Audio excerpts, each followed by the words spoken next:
حدیث شریف ہے الدین یسرن، دین آسان ہے۔ لوگ اس کا مطلب کیا سمجھتے ہیں کہ جتنا کم عمل کر سکو کرو، نہیں کر سکتے چھوڑو۔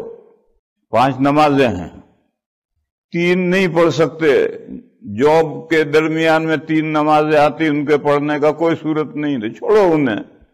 پھر جاب سے گھر آئے تب 2 نمازیں پڑھ سکتے تو پڑھ لو۔ روزے ونٹر میں رکھ سکتے ہیں تو رکھ لو، سمر میں بہت لمبا روزہ ہے چھوڑو۔ نوکری اجازت دے تو حج میں جاؤ، نوکری اجازت نہ دے، کاروبار اجازت نہ دے تو حج کو ٹلا دو۔ دین یسرون کا یہ مطلب سمجھتے ہیں کہ دین آسان ہے، جتنا تمہارے لیے پاسبل ہو اتنا عمل کرو، باقی کو چھوڑو۔ میرے بھائیو یہ غلط ہے مطلب۔ اور پہلے میں نے بتلایا تھا کہ کسی جملے کو سباق اور سیاق سے کاٹ کر الگ کر کے بیچ میں سے جملہ اٹھاؤ گے تو اس کے معنی غلط ہو جائیں گے، مفہوم غلط ہو جائے گا۔ سیاق و سباق کے ساتھ ملا کر کے ہر بات کا مطلب سمجھا جاتا ہے، تب صحیح سمجھ میں آتا ہے۔ یہاں یہ بات جاننا چاہیے، شریعت میں آسانی کا لحاظ رکھا گیا ہے۔ دین اور شریعت الگ الگ ہے۔ دین عقائد اور اصول کا نام ہے، بلیفز، پرنسپلز، ان کا نام دین ہے۔ اور آدم علیہ السلام سے لے کر خاتم النبیین صلی اللہ علیہ وسلم تک دین ایک رہا، یعنی عقیدے ایک، اصول پرنسپلز ایک۔ ان الدین عند اللہ الاسلام، اللہ کے یہاں جو دین ہے وہ اسلام ہے۔ ہر پیغمبر پر وہی دین اسلام نازل ہوا ہے۔ اور شریعتیں، آئین، دستور ہر زمانے کے اعتبار سے ہر نبی کو الگ الگ دیے گئے، لیکن 100% الگ نہیں ہوتے تھے، 1%، 99% تو ایک ہوتے تھے، لیکن 1% زمانوں کے تقاضوں کے اعتبار سے الگ الگ اصول دیے گئے، ہر پیغمبر کو شریعت الگ دی گئی۔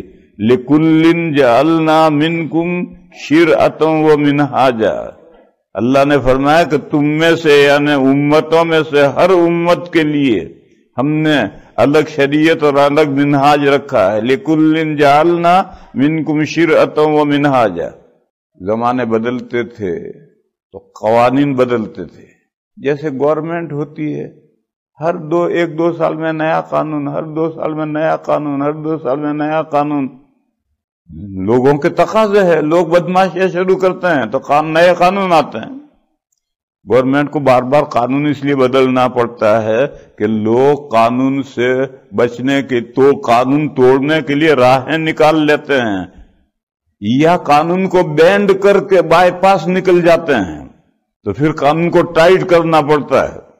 زمانے کے تقاضوں کے اعتبار سے ایسا کرنا پڑتا ہے، تو شریعتوں میں بھی ایسا کرنا پڑتا ہے۔ تو شریعتیں الگ الگ ہیں، دین ایک ہے۔ دین نام ہے عقیدوں کا اور اصولوں کا، پرنسپلز۔ عقیدوں میں کیا تبدیلی آئے گی کہ اللہ ایک ہے، وہی معبود ہیں، وہی صفات لازمہ اور صفات حسنہ کے مالک ہیں، اس میں کیا تبدیلی آئے گی؟ فرشتے برحق ہیں، تمام انبیاء برحق ہیں، تمام کتابیں اللہ کی نازل کی ہوئی برحق ہیں، جنت برحق ہے، دوزخ برحق ہے، قیامت کا دن آنا ہے، حساب کتاب ہونا ہے، اس میں کیا تبدیلی آئے گی؟ یا اصول کیا ہیں؟ اللہ نے انسان کو باڈی دی، باڈی میں روح ڈالی اور جیب میں پیسے رکھے، لہذا باڈی کو ٹھیک کرنے کے لیے نماز پڑھو، روح کو ٹھیک کرنے کے لیے روزہ رکھو، جیب میں پیسے ہے اس میں سے 40واں حصہ غریبوں کا دو، اور اللہ کے تمہیں محبت ہے تو اللہ کے گھر جاؤ، سال میں ایک مرتبہ، زندگی میں ایک مرتبہ حج کرو، اللہ کے گھر جاؤ۔ اللہ جل شانہ سے اس دنیا میں زیارت نہیں ہو سکتی، لیکن چلو اس کا نمونہ یہ ہے، مکے میں بیت اللہ ہے، اللہ کا گھر ہے، وہاں کوئی اللہ رہتے نہیں ہے، وہ برکت والا گھر ہے، وہاں جاؤ، اور جا کر کے پھیرے گھومو پھرو، طواف کرو، صحیح کرو، سب کر کے آؤ تو گویا اللہ کے گھر جا کر آئے۔ آدمی جب اللہ کی عبادت کرتا ہے تو عبادت کرتے کرتے جذبہ پیدا ہوتا ہے کہ اللہ سے ملوں۔ موسیٰ علیہ السلام سے طور پر اللہ نے کلام کیا تو کلام ختم ہوتے ہی موسیٰ علیہ السلام درخواست کر بیٹھے، رب ارنی انظر الیک، اے پروردگار اپنا جلوہ دکھائیے۔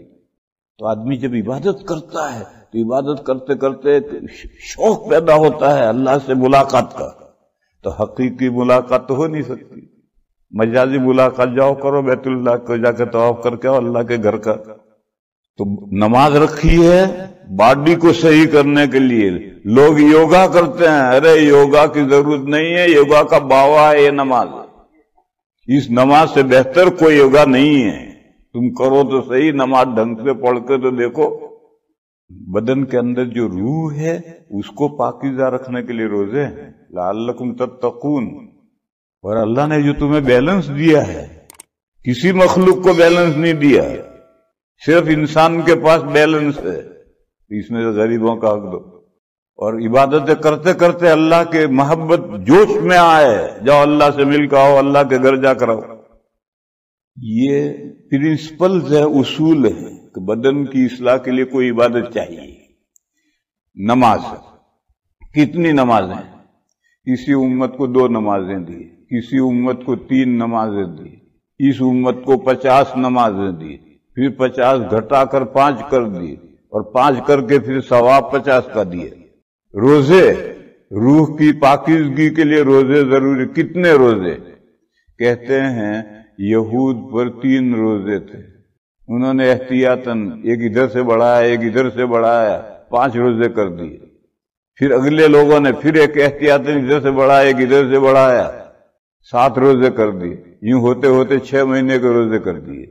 پھر جب اتنے سارے ہو گئے تو نباہ نہیں ہوتے، سب چھوڑ دیے۔ یہودی روزہ نہیں رکھتے، عیسائی رکھتے ہیں، ہندو رکھتے ہیں۔ یہ روح کی پاکیزگی کے لیے عبادت تھی۔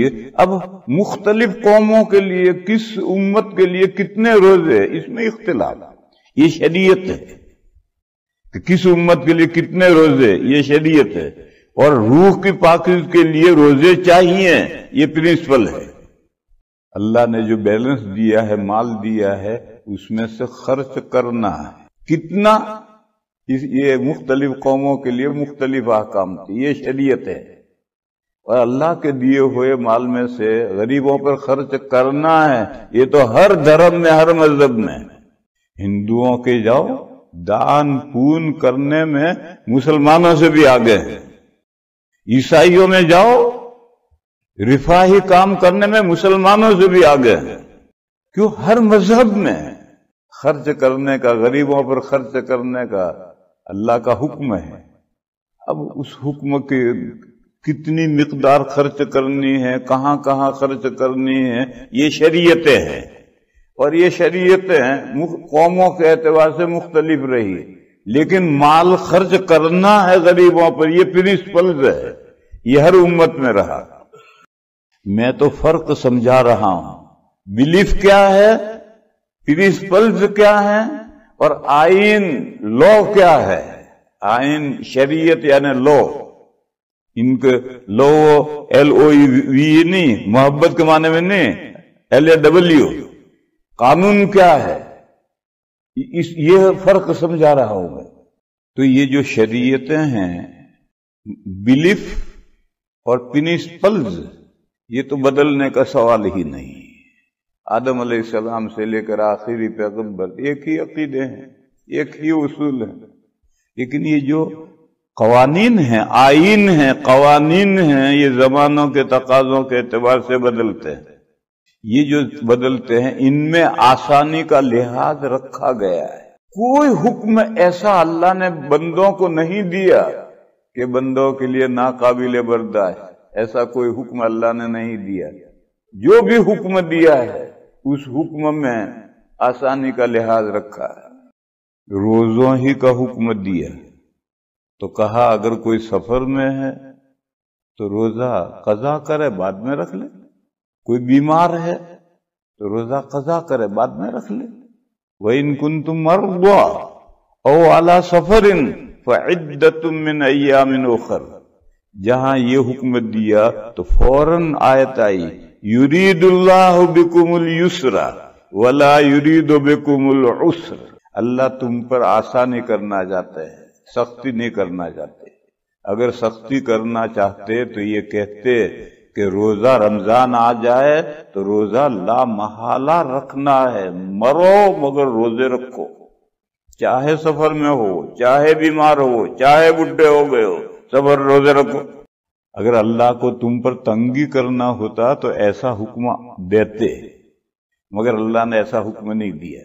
یہ کہا جس کے لیے روزہ بہت بھاری ہے، قَالَ الَّذِينَ يُطِيقُونَهُ، تو روزہ نہ رکھ، فدیہ دے دے۔ روزہ بھاری تو نہیں ہے مگر سفر میں ہے، بیمار ہے، تو ابھی نہ رکھے، جب بیماری ٹھیک ہو جائے تب رکھ لے، سفر سے گھر آ جائے تب رکھ لے۔